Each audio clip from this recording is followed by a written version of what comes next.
បោណាមិនសម្លាញ់អង្គុយជុំគ្នាបាក់វាអាបោតបោងតពេញយ៉ាបែតាចឹងតមើជាបោអង្គុយចាំហោជាចាក់ខ្វាក់យកដៃបំទៀតអត់បាល់អត់គ្រាប់អាបោអាយ៉ារុន5រុន3ឡាយតែរះ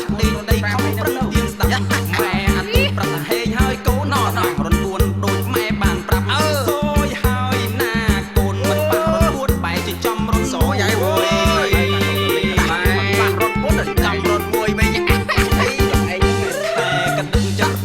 ឆ្នាំគ្នាចំណាំគេតាំងលេងចៃវត្តខ្លះចោលឈូងចាំក៏ยังចាក់ផ្សែងខ្លះចាក់កូនខ្លែងញ៉ាំប្រឡែងកូនមាត់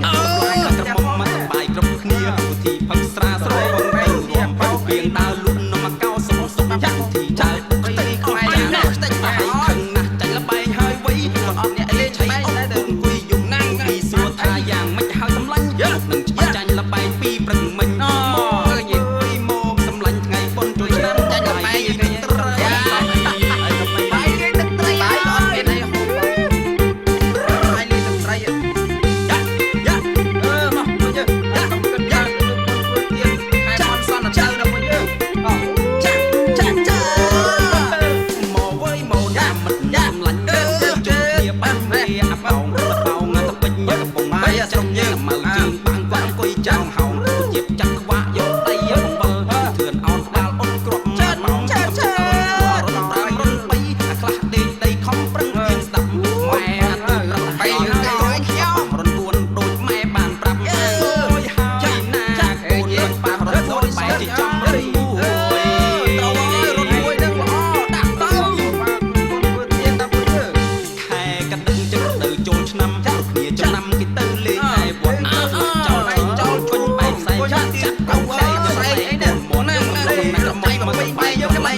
ត្រីនឹងទៅតែហៃឯងប្រាប់អីតែមិនជឿទៀតឥឡូវមានអីបាយលាយទឹកត្រីទៅ